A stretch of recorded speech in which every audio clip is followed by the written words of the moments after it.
Hey everyone, I'm Necromuncher, and welcome back to the world of Glassburn, my fantasy world-building project. Here be dragons. Here, as in the world of Glassburn. You might have heard of dragons in many cultures, myths, legends, and stories. Mostly fearsome, terrible creatures of folklore who wore many names and many more shapes. You may even have heard of the dragons of Glassburn in another telling. But this time we set our sights not on the grand, silver-scaled, burrowing, flying, fire-tongued creatures themselves. This telling will explore the unique phenomenon of burrow towns, using the case study of one Burrow, and starting with the children's song. Around the silver mound grow from the ground are 20 houses. Each house there lives a mouse, and with their spouse have 20 children. Children who are shielded from the kittens of the city. City full of citizens who clean the silver mound. This little play song, commonly sung by the children of Shamsborough and other towns like it, tells us a great deal about the structure of burrow towns as a whole and how they came to be.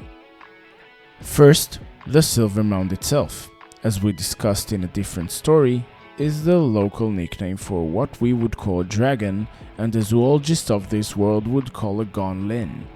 I will call them this way as well, but I might use a dragon or a silver mound interchangeably.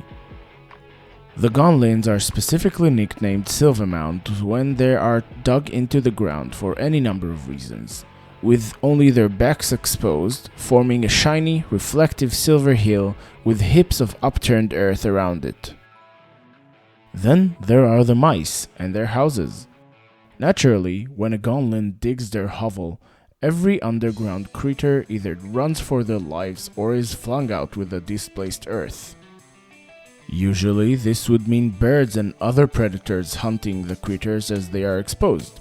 But the light reflecting from the dragon's back confuses birds, allowing the creatures to then burrow back into the earth and hide.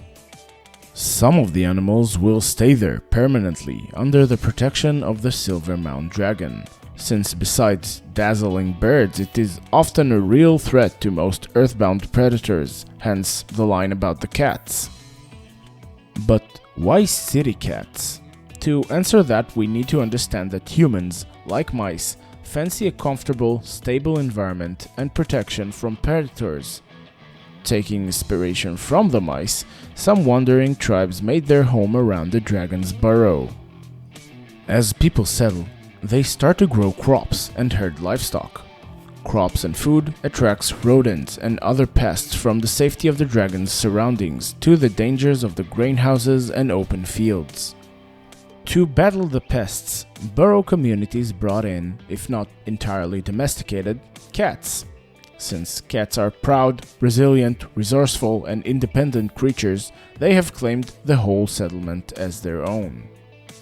Some cats that chose to travel for any reason started to settle in towns that didn't bring them in intentionally. This is how almost every burrow town got their herd of city cats.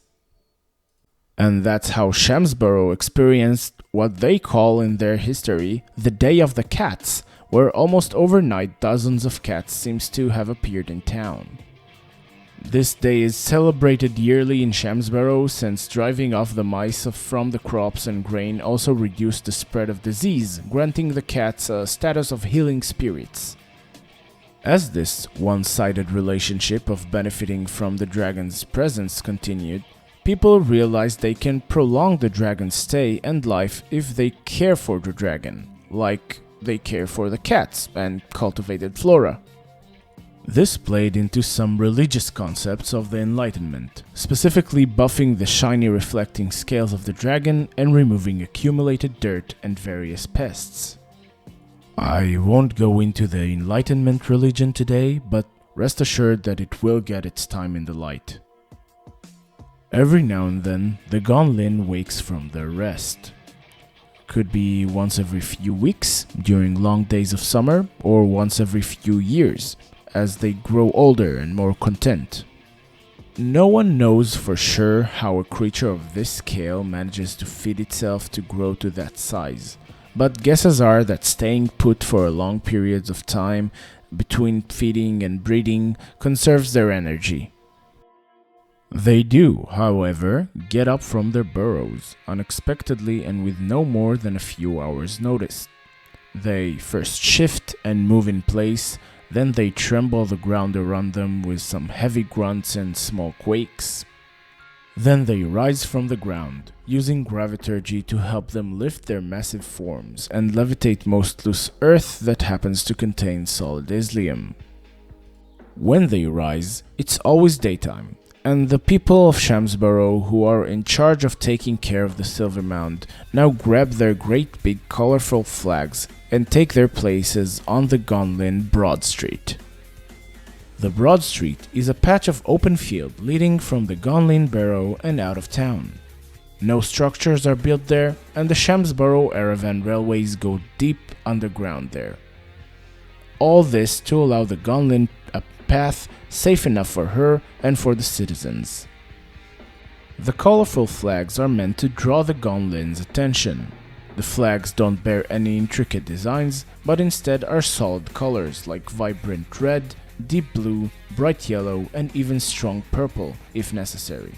Not green, however. Instead, all of the town's rooftops are filled with greenery or otherwise covered in green-colored tiles and shingles. Gon-Lins seem to avoid disturbing or walking through trees if they can, so over the years of learning to live alongside them, Shamsborough folk adopted this camouflage. Other burrow towns have other methods of avoiding mass destruction where their Gon-Lin decides she wants to go for a walk or a flight, but that's a story for another time. I mentioned breeding and now mentioned she when talking about the burrow town's Gon-Lin. Male dragons are truly fearsome creatures, though usually smaller than the females. They are faster, angrier, hungrier, and tend to fight each other in great clashes of earth and fire. They also don't burrow as deep or stay dug in for as long as females. For these reasons and more, there are no known burrow towns formed around the male Gon-Lin, though there is a tribe of dragon worshippers who travel with an ancient male dragon they call Steel Hill Pladva. Luckily, the male Silver Mounds also seem to tend to prefer more mountainous areas and less forested, so the plateaued area of the forest camouflaged Shamsborough is presumed safe. Fortunately or not, Gon-Lins in general are a rare species, slow to reproduce and slow to grow. There might be no more than 10 burrow towns in existence and no more than a few hundred Gon-Lins in nature. This might be the end of the Age of Dragons, brought forth through reasons we won't discuss today. For now, Shamsborough Town stands strong, and the citizens clean the Silver Mound.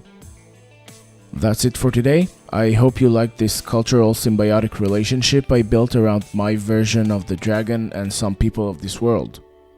I am also working on a video that will focus primarily on the Gon-Lins themselves, but I've had a few hitches and blocks that pushed it further down the line. While you're waiting for that, you are more than welcome to ask me anything about the Silver Mounds in the comments, and I'll try to answer with the most current version of what I've come up with. Glassburn is a project I decided to start and develop for this channel specifically, in hope that with your feedback and ideas I could make something cool and new, if not 100% unique. In the description, I put links to some channels I watch regarding all manner of topics that help me world build, including writing, physics, maths, chemistry, blacksmithing, unhinged creativity, the natural world, and of course, world building art channels. If you want to support me financially so I could continue to develop Glassburn, you can donate on my Patreon. I put their memes, sneak peeks, and every piece of art I made on this channel in full quality and ready to download on any support tier. Once more people join in, and as the project grows I might add some more content. If you don't want or can't join for any reason, you can still support me if you hit like, subscribe and share the video to your friends or foes. It's free and it could really help me if you would. Also, I'd love to hear your feedback on the video and ideas for Glassburn, so we could all get better stuff as this world takes shape. In the meantime, thanks again for watching, tell me in the comments what you want to see next, and for now, bye!